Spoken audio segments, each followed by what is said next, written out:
Welcome to A2Council Update, a recap of the Ann Arbor City Council meeting on October 21st, 2024. This meeting included comments and discussion about zoning properties recently annexed into the city, expanding the non-discrimination ordinance to include the right to sit, amending the water and energy benchmarking ordinance, allowing more height and reducing stormwater review for new developments, eliminating a fire code standard for road width access.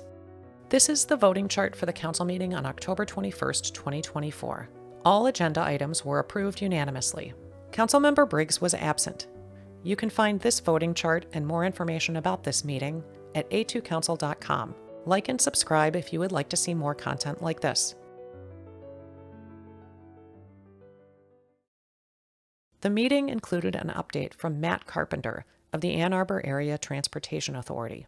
Back in July, you may remember we had a small ceremony at our garage down on South Industrial Highway. We were glad to host the administrator of the Federal Transit Administration, who came to give us a $25 million grant for low and no emissions bus propulsion technologies. Our electric diesel hybrid buses will take about 18 months to get here, and the fuel cell hydrogen buses will take about 24 months. In the meantime, we are still talking with the Department of Energy's Hydrogen Hub. They had a big announcement about a hydrogen facility at the American Center for Mobility at Willow Run Airport. Back in April, we inaugurated a new express bus service from downtown Ann Arbor to downtown Ypsi. The Route 104 Washtenaw Express, happy to report it's doing very well. Ridership is growing, and it doesn't seem to be people just transferring from the old services. It's genuinely brand new riders. We expanded the hours of service, so we begin earlier and end later on all days, and then on weekends we doubled the frequency of services throughout the network. We've been working with the city and the University of Michigan about a bus lane proposal on State Street. We're about halfway through a NEPA planning process for our new bus terminal at the Ypsilanti Transit Center.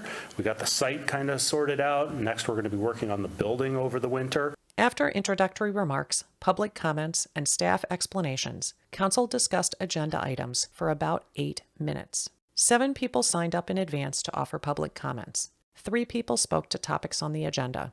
The consent agenda this week included 6 items and expenditures of just over $1 million. Nothing was pulled for discussion, and all items were approved unanimously. After a brief introduction, Council unanimously approved the rezoning of township property at Huntington Place. This property was recently annexed into the city. Council considered another rezoning of township property that was recently annexed. The parcel is 0.05 of an acre at Algebe Way, adjacent to US 23, north of Arborland Shopping Center. Developers plan to add this tiny parcel to a new 36-acre project called South Pond Village. The proposed South Pond Village will include 73 single-family homes with 2-car garages. The location is adjacent to the existing neighborhood of Wood Creek and includes wetland and floodplain next to the South Pond Nature Area. In May 2022, the city clerk recorded the filing of a non-disclosure agreement between the developer of South Pond Village and the city of Ann Arbor. There are no details available about this non-disclosure agreement, except that it applied to a floodplain study of the South Pond Village project. In a public hearing earlier in the evening, residents offered comments. I worked on the Northeast Area Plan a long time ago when I lived in the 2nd Ward, and I'm very familiar with this property that's being annexed. This is probably the only opportunity you as council members are only able to hear what's going on with this property under the new current rules that are coming down. And the fact that whatever is being proposed will be a by right development in which that council members will not be able to probably weigh in on this. The Planning Commission, I've been told, is thinking of removing public hearings as well to make everything done administratively. I hope that's not the case because this is such a problematic site. This overlooks the valley of Huron River. There have been sightings of endangered species on the site. There are transportation issues that be associated with whichever new development comes in. I was hoping that you might consider annexing this with a higher density zoning district like, R1E or something like that, or R1D at least, as has happened in some of the previous recent annexations. This parcel has no existing zoning. you get to decide what should be done with this parcel. And so I would ask that you actually seriously consider whether R1B is the right choice for this site. Council responded. Now, this little notch of a parcel itself is so tiny as to be unbuildable once any setbacks are applied. It will be used only to help with access to the adjacent parcels. You see the yellow arrow is pointing to the little parcel whose rezoning we are now addressing. The rezoning was approved unanimously. After a brief introduction, Council unanimously approved official adoption of a new city flag. Council considered an expansion of the city's non-discrimination ordinance. Amendments will establish the right to sit for employees, except where employers can demonstrate that standing is necessary to perform the duties of the job. At a public hearing earlier in the evening, commenters spoke in support. It really is going to expand the pool of workers who are available for employers at a time when a lot of employers are really finding it difficult to find well-qualified employees. So I believe this is a win-win, even though the transition to it may require a little additional effort and may worry people who are employers. 1 in 4 Americans in the United States declared that they have some type of disability. So this is not just, the fiscally responsible thing to do. This is the right thing to do. And we are continually opening ourselves up to better financial gain by making our businesses more accessible, but also making sure that employers and employees have importance, that they have that sense of well-being in getting reasonable accommodations. Council discussed it for about 2 minutes. I just want to thank everyone who's come to support this, the Huron Valley Labor Federation, AFL-CIO, local businesses, Main Street, State Street, Area Association, the Ann Arbor Chamber, and of course my council colleague co-sponsors for their support in this. The Right to Sit ordinance amendment appeared on 2 previous agendas, introduced by Councilmember Ghazi Edwin with co-sponsors Watson, Harrison, and Radina. I also want to extend my thanks to Deputy City Attorney Margie Radova, my co-sponsors, the Human Rights Commission, and everyone else who contributed in crafting the ordinance and resolution.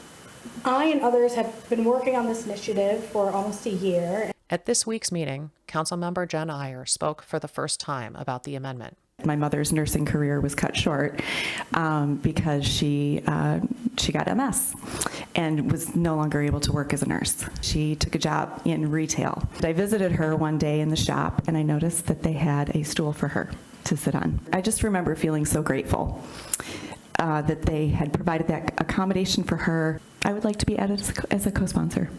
Detroit News reported on the ordinance amendment and featured Councilmember Iyer only. Council unanimously approved expansion of the non-discrimination ordinance to include the right to sit. Council considered an amendment to the energy and water benchmarking ordinance. At a public hearing earlier in the evening, a resident spoke to the issue. This is obviously good, and I support it.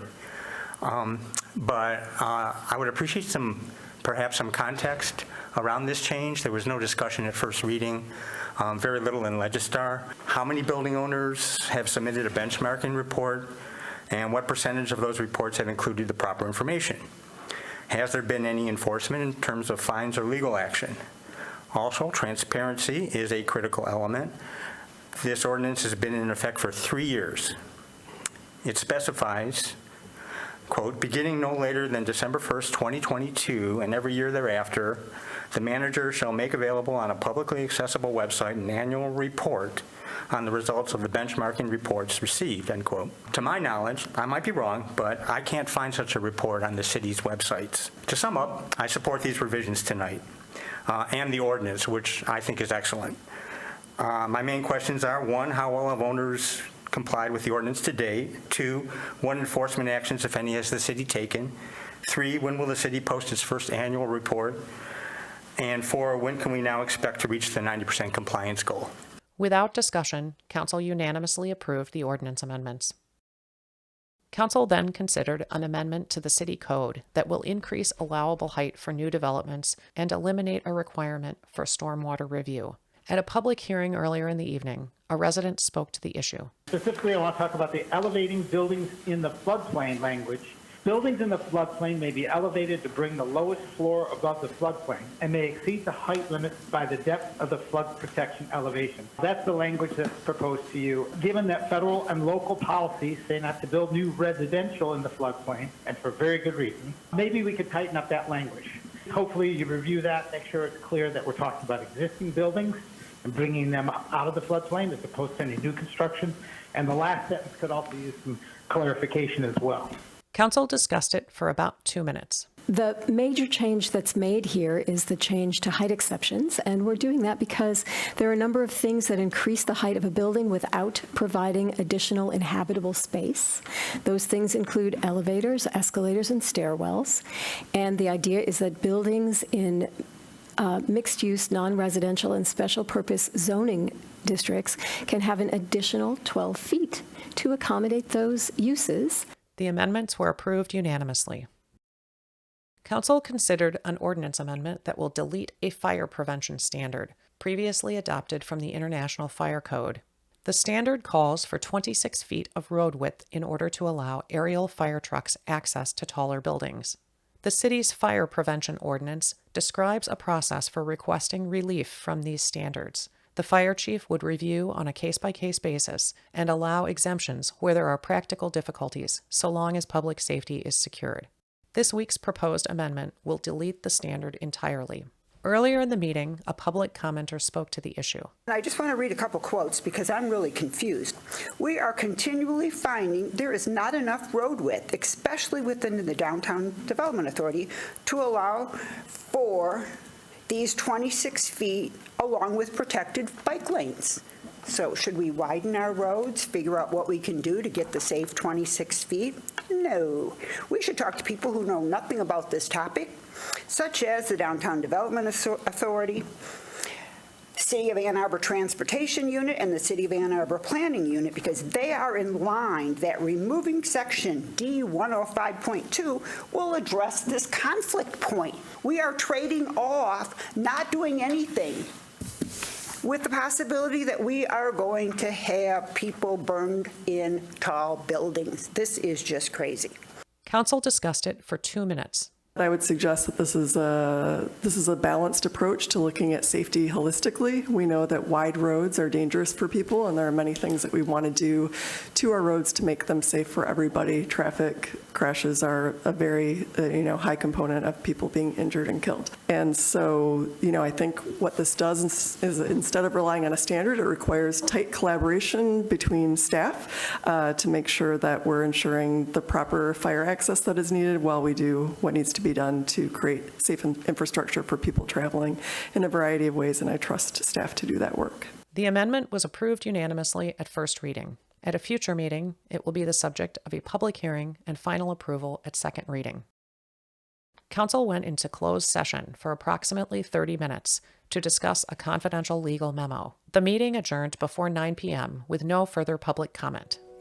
For more details about this meeting, visit A2Council.com. Welcome to this week's A2Council Moment of Zen. A great city, of course, deserves a great flag, and we, after the passage of this ordinance, will indeed have one. It's my fond hope that over time there will be flags aplenty throughout the land. There will be laptop stickers, lapel pins, all manner of flag-related swag for folks to express their fondness and belonging in the city of Ann Arbor. Further discussion? All in favor? Opposed? It is approved.